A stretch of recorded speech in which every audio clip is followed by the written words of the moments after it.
अस्सलाम वालेकुम एवरीवन। उम्मीद है आप सब ठीक होंगे, खैरियत से होंगे और खुश होंगे। तो जनाब, आज मैं अपने खूबसूरत से स्पेशल से किचन में बना रही हूँ सिर्फ ब्रेड स्लाइसिस के इस्तेमाल से इतने अट्रैक्टिव, इतने क्यूट, इतने डिलीशियस, इतने यमी सैंडविचेस के आप लोगों का बनाते हुए दिल खुश हो जाएगा और मेहमानों का खाते हुए दिल खुश हो जाएगा। तो इसके लिए मैंने यहाँ पे एक अंडा बॉयल होने रख दिया है, जिसका मैं आपको बताऊँगी कि मैंने करना क्या है। तो सबसे पहले मैंने ले लिया है इधर एक स्लाइस, और स्लाइस को राउंड शेप में कटिंग करने के बाद उस पर मैं इस तरह से जो बनाना है उसकी कटिंग करके उसको लगा दूँगी। और ऊपर ही काबली जो होते हैं किशमिश, वो मैंने लगा दी हैं। बच्चों के लिए बहुत ही अट्रैक्टिव ट्रीट है और मेरी बेटी ने तो झटपट से ये खा लिए थे।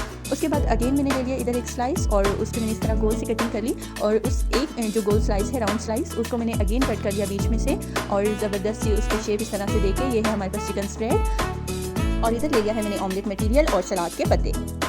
तो चिकन स्प्रेड मैंने उस पर स्प्रेड कर दी और साथ ही सलाद के पत्ते की मैंने इस तरह से कटिंग कर दी, और सलाद के पत्ते को सजाया मैंने चिकन स्प्रेड पे। और उसके ऊपर जो ऑमलेट का हमारा मटीरियल होता है, प्याज, टमाटर, जो हमारे बीच में हरी मिर्च भी है और धनिया, जो भी आप लोग अकॉर्डिंग टू आप जो टेस्ट होता है आपका ऑमलेट का, वो चीज़ें मैंने ऐड करके उस पर अगेन मैंने लगाया ब्रेड और उसको कर दिया बंद।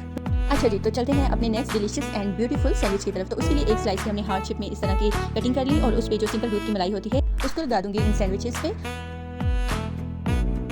और उसके बाद ये जो चॉप हमारे पास है पाइनएप्पल, इनको मैं लगा दूंगी इस तरीके से, और साथ ही सैंडविच को मैं कर दूंगी बंद। और ये फूड कलर मैंने ले लिया है, फूड कलर से एक साइड से मैं इसकी लेयरिंग करके इस पर जो क्रश होते हैं नारियल, उसको स्प्रेड कर दूंगी। आप क्रश नारियल से भी इसकी गार्निशिंग कर सकते हैं और किसी भी ड्राई फ्रूट से। इसके बाद यहाँ पे हमने ले लिया है अगेन एक स्लाइस, और स्क्वायर शेप में इस तरह से इसकी कटिंग कर देंगे, और एक और स्लाइस को भी इसी तरीके से हम कटिंग कर लेंगे। और ये है मेरे पास बॉइल्ड पोटैटो एक, और जो बेसिक इंग्रेडिएंट्स होते हैं, बेसिक मसाले, नमक वगैरह, वो लेके उसको पोटैटो के साथ मिक्स करके मैश कर लिया मैंने अच्छे से।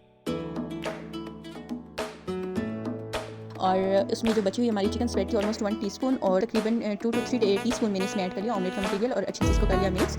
अब मैं ये जो मटीरियल मैंने स्टफिंग रेडी की है, ये मैं क्यूट छोटे छोटे से सैंडविचेस पे ऐड कर दूंगी। इस तरीके से ऐड करना है, इसको अच्छे से प्रेस कर देना है इस तरह, और इस तरह हमने सारे सैंडविचेस रेडी कर लेने हैं बिल्कुल इसी तरीके से।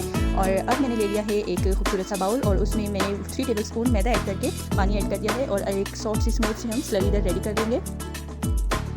ये स्लरी हमारी सॉफ्ट सी रेडी हो गई, और अब इसमें वही स्लाइस डिप करके ब्रेड क्रम्स के साथ इसको मैं कर रही हूँ कवर। और ब्रेड क्रम्स ये जो है घर पे ही होममेड बने हुए हैं। और इसके बाद मैंने इसको कर लिया था फ्राई, और फ्राई वाला मैंने फ्राइंग वाला जो है वो आई डोंट नो व्हाई वो रिकॉर्ड नहीं हो सका। और फ्राई करने के बाद इसमें मैंने बॉयल एग की कटिंग करके रखी है, और बिलीव मी इतने डिलीशियस बने थे कि मैं आपको बता नहीं सकती। मेरे हस्बैंड को भी बहुत पसंद आए थे, और जो गेस्ट थे हमारे उन्हें भी बहुत अच्छे लगे थे। तो ये क्यूट 1 बाइट ट्रीट आप लोग भी बना के एंजॉय करें, और अपने हस्बैंड्स के लिए भी बनाएं और अपने गेस्ट के लिए भी बनाएं। स्पेशली आप इसे रमज़ान अफ्तार में भी बना सकते हैं। अपने बच्चों की कोई रमज़ान पार्टी होती है या बर्थडे पार्टी होती है, आप उसमें भी बना सकते हैं। तो मेरी वीडियो को ज़रूर लाइक कीजिएगा, मेरे चैनल को सब्सक्राइब करना ना भूलिएगा। अपना ढेर सारा ख्याल रखिएगा। मिलते हैं नेक्स्ट वीडियो के साथ। अल्लाह हाफिज़।